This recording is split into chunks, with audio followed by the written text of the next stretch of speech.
The idea for this episode came when someone asked me if, as a professor, I would be able to tell if my students are cheating using ChatGPT or any other type of AI like Jasper and others to generate replies to the assignments that I gave them.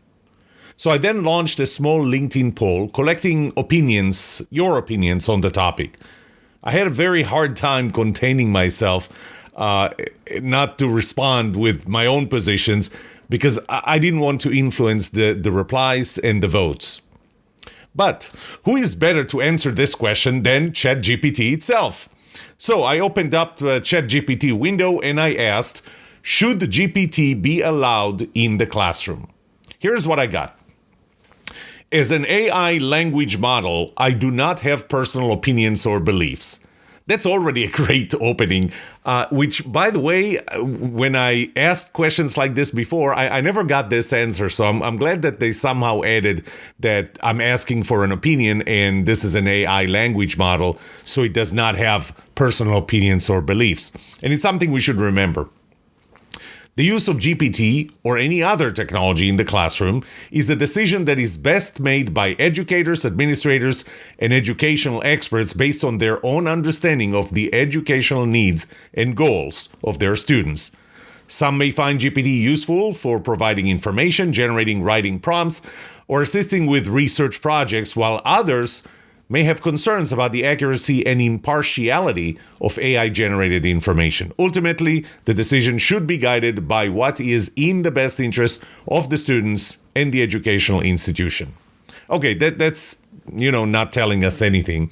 So just to be sure, I also asked ChatGPT, why should ChatGPT not be used by students? And here's what I got this time. I'm going to try and use a robot voice. While GPT and AI technology can be useful in some ways, it is not a substitute for human learning and understanding. Here are some reasons why GPT should not be solely relied on by students. Accuracy. GPT is trained on large amounts of text from the internet and is not always correct. It may provide false information or perpetuate misinformation. Like that never happens on the internet, right? Impartiality. GPT reflects the biases and opinions of the data it was trained on. If it may provide one-sided information or perpetuate stereotypes. Interesting. Limited critical thinking. Relying solely on GPT can hinder students' critical thinking skills, creativity, and problem-solving abilities. I'm going to talk a lot about that. And the next one, lack of creativity. GPT can provide answers and information, but it cannot encourage students to think outside the box or come up with unique ideas. And in summary, it gives, this is still ChatGPT, therefore, it is important for students to use GPT as a tool to support their learning and understanding rather than relying solely on it for information and answers. It is equally important for educators to teach students how to critically evaluate and understand the information they find, including information generated by AI models like GPT. Well, that's what ChatGPT thinks about its own use in the classroom. Now it's time to share what I really think about ChatGPT, trust in the classroom, and frankly, where education needs to be. Right after this.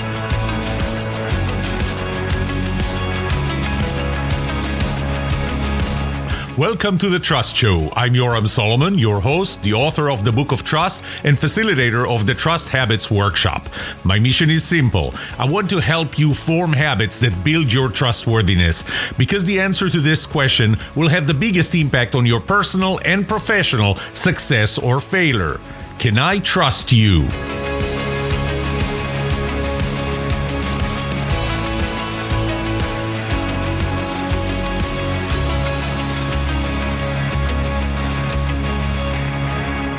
I want to start this episode again with giving some maybe more explanation of what ChatGPT is.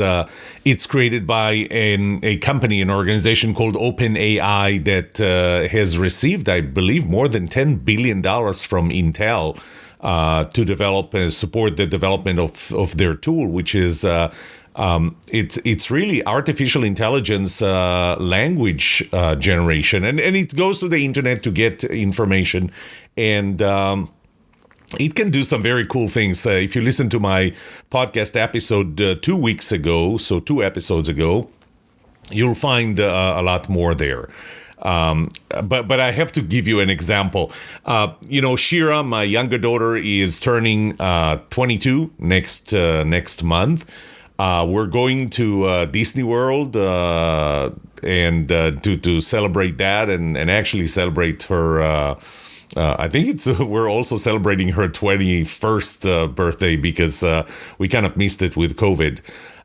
So I went to ChatGPT. I opened that. It's a portal, and I opened it and I posted a question, which it answers. And here is a question or a request. So here's what I wrote. Write a birthday card to my daughter Shira, who is turning 22 and about to go to Disney World with me. It took about 4 seconds, maybe not even 4 seconds, and here's what I got. I'm going to read it to you word for word. Dear Shira, happy 22nd birthday, my dear daughter. I can hardly believe how fast the years have flown by. It seems like just yesterday that you were a little girl and now you're all grown up and ready to embark on a new adventure. I'm so excited to be able to share this special trip with you. Disney World is a magical place, and I know that you will have the time of your life there. I can't wait to see the look on your face when you see Cinderella's castle, and I'm looking forward to all the fun that we'll have together on the rides. As we explore the park, I want you to know how proud I am of the person you have become. You are kind, intelligent, and funny, and I'm lucky to have you as my daughter. I hope that this trip will be a wonderful memory that you will treasure for years to come. I love you more than words can say, and I wish you all the happiness in the world on your special day. Enjoy your birthday and the trip. Love, Dad, and in parentheses, or Mom. See, I didn't say if it was Dad or Mom, so it gave me both options. Isn't that amazing? I mean, seriously, it's like I wrote 16 books. I don't know that I could write this well. And how did it know that Shira is so kind and intelligent and funny, which, by the way, she is. But, it's using that. By the way, I don't know that Cinderella Castle is exactly what she wants to see there. And I'm not sure that I'm going to enjoy all the rides. See, I'm afraid of heights, which is kind of a conflict with the fact that I'm a pilot. But that's ChatGPT. Let's turn to the LinkedIn poll and see what were your responses to that question. Okay, so it's not all of you, it's 35 of you. Here's what I posted on LinkedIn as a poll. And I have now a new habit of doing that, a new process of doing that a week before I record the podcast episode. So, I'm recording it today. A week ago, I posted this. Tomorrow I will post the LinkedIn poll for next week's episode. This gives me a week to collect and interact with people about the position, and it always helps me form my own. So the question I posted was, should ChatGPT be allowed, encouraged, discouraged, or banned from use in college classes, and why? And I also noted that your answer to the why, the comments are really the most helpful part. I did get 35 votes, not responses, 35 votes. With the number of sample, the sample itself can influence the responses, and so kind of generally, if you had a reasonable homogeneous sample, or I shouldn't say homogeneous, it's really diverse sample. a sample of 35 with a very large population size, the margin of error is 16.6%. And I'm sure that at some point in the future, I'll record an episode about doing research and margins of errors and so on. And can you trust the results based on that? But anyway, I got 35 responses. Encouraged. So you could see that the options, the 4 options, are really on a range. From one end, encouraged, which is you're not only allowed, but I would encourage you to use it. That, by the way, got the highest number. 13 out of 35, or 37%, said it should be encouraged. 12 said it should be allowed, or 34%. So, if you're using it, you're using it. I'm not going to ban you or take points out. I'm not going to encourage you either, but it's allowed. Discouraged, 5 out of 35, or 14%, said it should be discouraged. Discouraged is not the same as banned. Banned still had another 5 people, 14%. So all in all, 28% said that it should be discouraged or banned, while 71%, probably closer to 72%, numbers are rounded, said it should be allowed or even encouraged, with, again, encouraged said the most. But let me read some of the comments, because I think the comments are going to help a lot more than just how people voted, how you voted. So one comment is, I'd say it depends on the course and whether or not one needs factual information or not to earn a satisfactory grade. Does the student have the tools necessary to earn a good grade, or will ChatGPT enable mediocrity without effort? As an adjunct, this is an adjunct professor, I fully believe that people will continue to cheat if they get away with it. If they can get away with it. But my classes are more about knowing how to perform analysis rather than writing papers. So being able to look at a scenario and develop proper plan using whatever tools one has available is fine with me.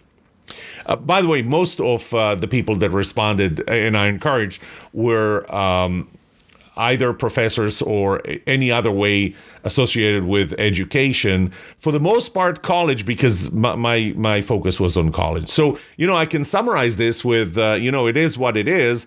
The question is, what are you looking for? And it brings up another thing, and that is how contextual the answer to the question needs to be. And I'll get back to that when I start giving you my answer or my position.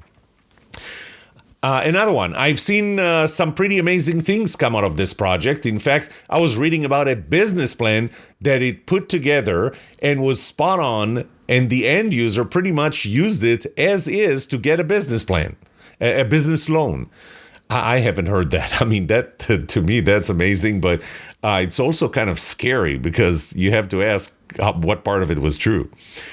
What part of the business plan, was true. The college class question is a difficult one. I saw someone had developed a program that could tell if a paper was written by ChatGPT. But soon after, a third party came up with a filter that would modify any given paper so that the first program would think it was original. It's kind of, electronic warfare and counter warfare. You know how we develop radars, and then we develop things that can beat radars, and then we develop radars that can detect those things that have the technology that can beat radars. It's an endless vicious cycle. Let's get back to the answer. That aside, I always have a window open and use it often for information, helping to write proposal introductions, correcting grammar, and it writes some C++ code for a personal project. Can't imagine where this will be in 5 years. It's a good point. Another person who is an educator, I know that she served on the board of a community college and is now a K-12 educator. The world is changing, and this technology is only going to get better. College students need to learn the tools to work with, including critical thinking to evaluate what the program spits out and understanding the topic enough to give more specific and targeted prompts for the most relevant response. If college professors really want to see what students can do on their own, They can give the prompts in class without the benefit of their computers, but it may be valuable to then allow them to give the prompts through the program to compare their answers. Another person who's actually a board trustee in a prominent school district, independent school district, K through 12. For me, I think this gets to a philosophical question about what is the goal of learning and how learning prepares us for work. Is education for us to grow our minds or learn what we can do with supplemental tools? Both? Do AI tools strengthen or weaken learning? This is a very different question than asking if they strengthen or weaken work. If they rely more on AI tools for work, how does the education change to prepare for that? What level of learning without AI tool is required to understand and how to use those tools effectively? Here's an answer from a university professor. ChatGPT and competitive offerings, so let's not forget ChatGPT is not the only one, are inevitable tools to equip us to continue to thrive as knowledge abounds. Our character will ultimately reflect whether we have used such tools for good or evil. Another university professor, the learning comes from doing. I learned more accounting in my entrepreneurship class than I ever did in my accounting class. It's the application. Without that, what do we have? Clever conversations without substance and easily influence future generations who struggle to think for themselves? And the final one, I think it hinders creativity, but it's here to stay. Heard on radio show that term paper mills are a huge business overseas, providing American students are already paying for others to write them. Now they can get their computers to do it for them. Sadly, the ship has sailed on allowing it. I got more answers that I did not include here. One of them, by the way, said, oh, you want to know if they're cheating? Just use paper and pen. There's no way they can do that. And, as soon as somebody wrote that, somebody else found a very cool video of a 3D printer handwriting what ChatGPT created. So these were your answers, and you know that your votes were already in the whole range of from encouraging it to banning it. And I think it's time for me to step in and say what I think. Let me start with our fear of technology. We are afraid of adopting new technology. We're afraid mainly of the unknown. And we're afraid of a new technology that other people can use and we can because we don't know how to. The initial reaction is almost always to any new technology, fear. We're afraid of it. We don't have to go too far back in the past than 2020 and the use of Zoom. Zoom existed before. I used Zoom before.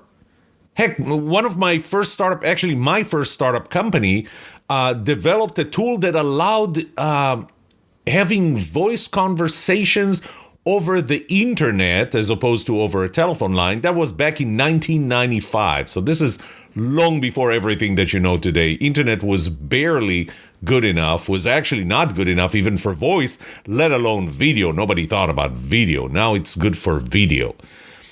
But in 2020, when all of a sudden there was no alternative, you had to use Zoom, and of course Microsoft came out with Teams, and Google improved on Google Meet, and you have other tools. Zoom somehow became the prominent one, but it existed before. We just didn't use it, and one of the reasons we didn't use it, one of them, not all the reasons, is that we're afraid of new technologies. You know what? I want you to go back and look at some of the other technologies that today we feel so comfortable with, and we allow our students, because again, the context here is students. Should we teach students to write in cursive? Do we spend the amount of time, if there's 177 days in the school year, and now I'm talking K through 12, not necessarily college. If there's 180, let's make it 180 school days in a year. Multiply it by 13 years, including kindergarten. I'm doing the math right now. 180 times 13 years, you get 2,340 days. Let's say that on average we teach 6 hours a day. You get 14,000 hours. You get your students for 14,000 hours. And then they graduate. How do you use those 14,000 hours? What part of it are you going to use to teach them to write cursive when almost everything is done with a keyboard today? Whether it's text messages, emails, text that you write, or anything else. What part of those 14,000 should you use to teach them cursive? Do math with a calculator instead of an Excel. Instead of an Excel spreadsheet. No, I want you to do everything with a calculator. I'm not going to let you use Excel. Why calculator? Calculators can mask Excel and Excel backbone. So how about an abacus? This is how you're going to have to do it on a piece of paper. No, that's a waste of time when those tools are available and can be relied upon. And that's an important part. When something is available and can be relied upon, then I think we should take this shortcut and say we don't have to learn how to operate without it. Unless, if without it, we're going to die. So unless there is a life or death, depends on our ability. How about if we stop using electricity? Because it might not be available all the time, especially if we have a 3-day winter storm and no generator. No, we're used to using electricity. We can rely it. We got to the point where we know that we're gonna live even if their electricity is gone for some time, and we can trust the government and the utility providers to produce electricity in a reasonable way. The same with telephones. Do we need to teach them how to read an analog clock when kids today don't even wear a wristwatch? They just use their phone, unless that watch is a smartwatch. But no, we have to ban using smartwatches, right? Do we go back to writing assignments with pen and paper? And that goes back to that comment that, that's how you know they're not cheating. And I'll talk about cheating in the next segment. That's how you know that they're not cheating. But then somebody found a video on a 3D printer that actually wrote in cursive the answers that ChatGPT generated. So yeah, unless all assignments have to be done in the classroom. I think the question is, can we rely on a tool that will be available to us? And one of the answers was it really depends on what do we expect education to do. If we expect it to prepare us for work and this thing is going to be available for you at work, then why not? Why not? And it's reliable and you can trust that it's going to be available and do a good job. And I'm not rendering any position on whether ChatGPT is doing a good job or not. And I'll talk about that too today. Something? Bottom line, when technology can help complete a task,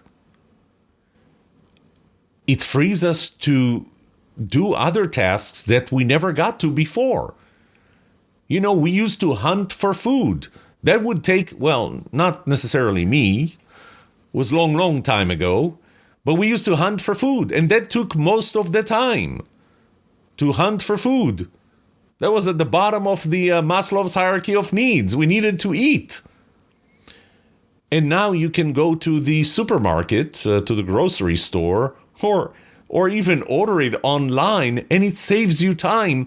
And you can use that time to do other things that you didn't have time for when you had to hunt for food.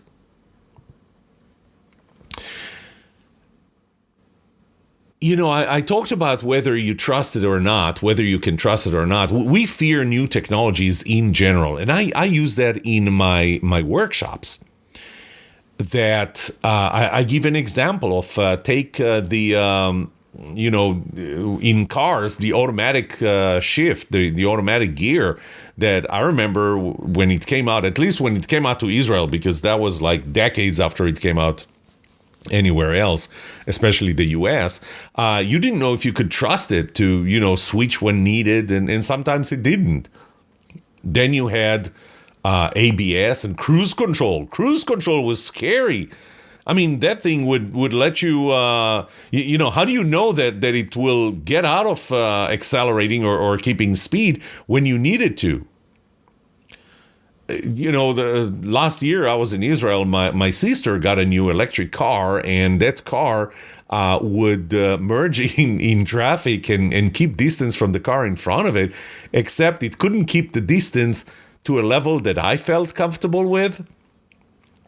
Should see how we drive in Israel. The distances are really, really, really short from the car in front of you, because if you keep more than one car distance from the car in front of you, then another car will fit in that distance, in that gap. Anyway, I digress.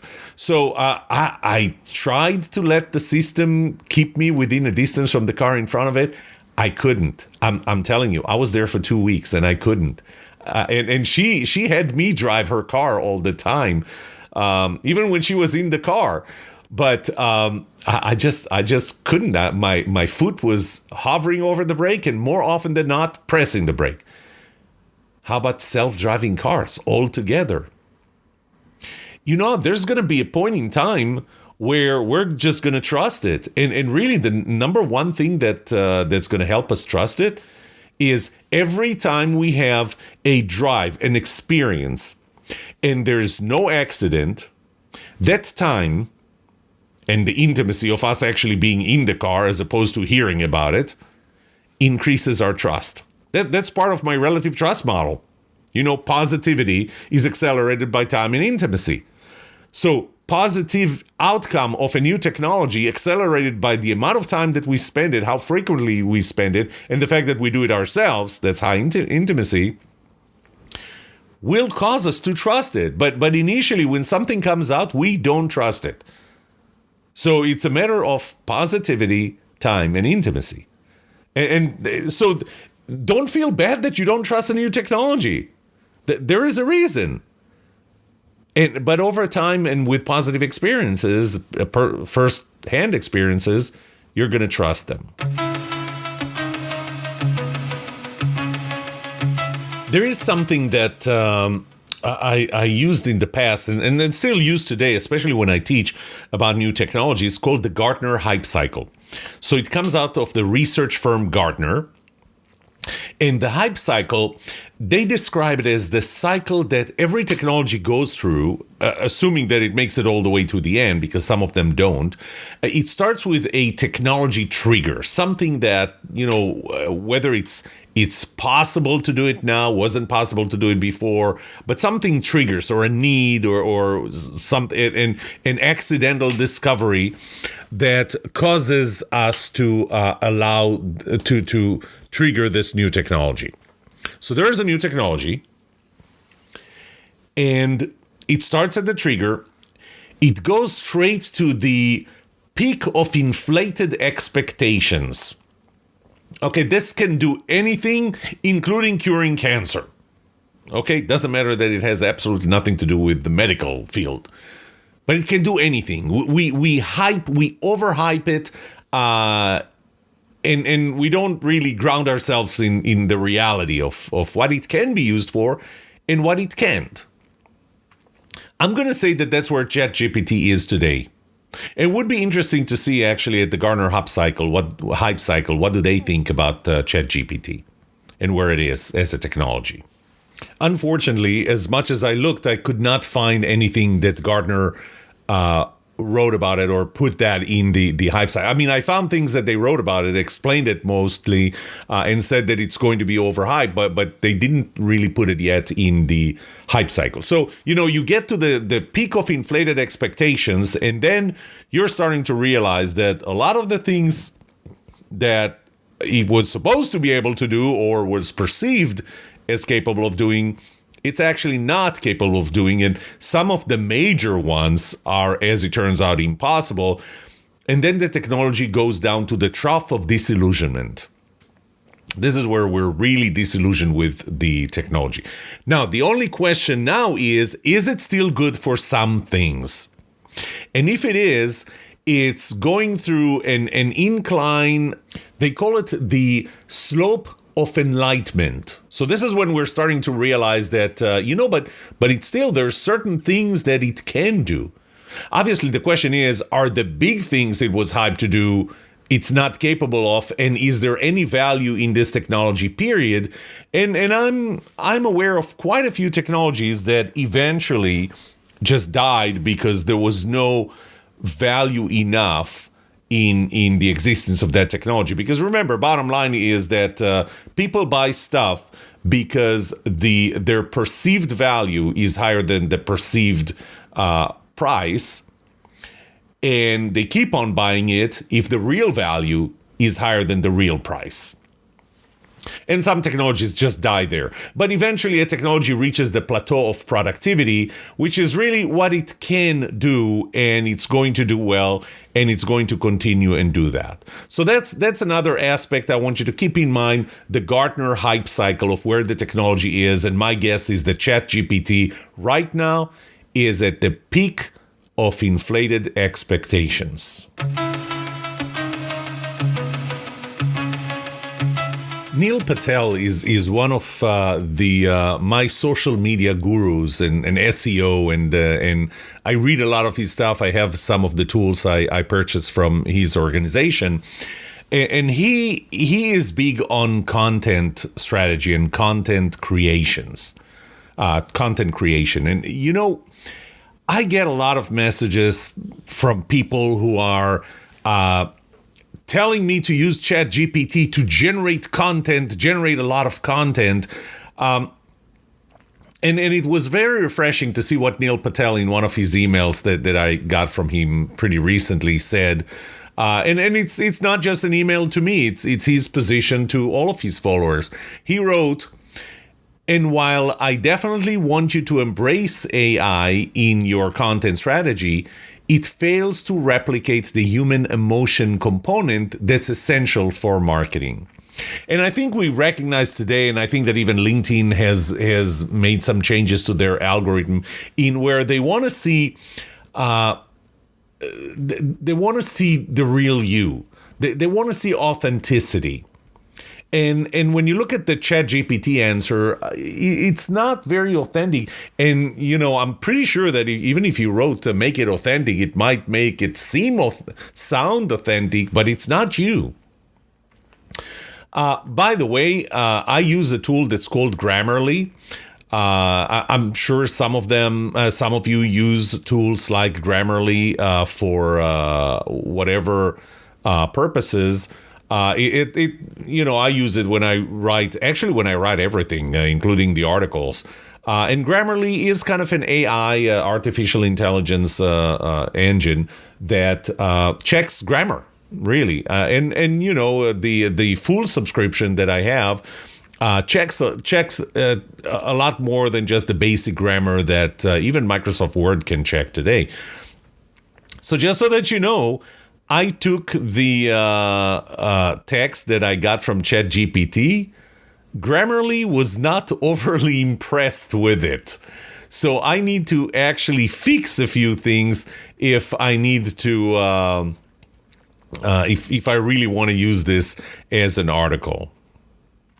I want to end this half of the episode, first half of the episode, by saying one of the comment that I got on LinkedIn and on the use of ChatGPT in the classroom, and we need to get back to this whole classroom thing and trust, is that technologies can be used for good and evil. And that's especially at the beginning, especially when they're being introduced. There's no regulation. There's not even self-regulation on how you use it. No ethical standards. There is no, I'm not even sure if doing this is good or bad. And because people can use it for evil, That is one of the reasons why we resist allowing the usage of a new technology overall. Just because a few people, the few bad apples, would use the technology for evil in a bad way, that we refuse using this technology even for a good way. Now, we're already 35 minutes into this episode, so what I'm going to do is I'm going to cut it in half, and I'm going to put the closing now, and I'm going to start the opening, but both episodes are going to be published on the same day. So if you're listening to this one, the next one is really just the second half. I'll see you right after this.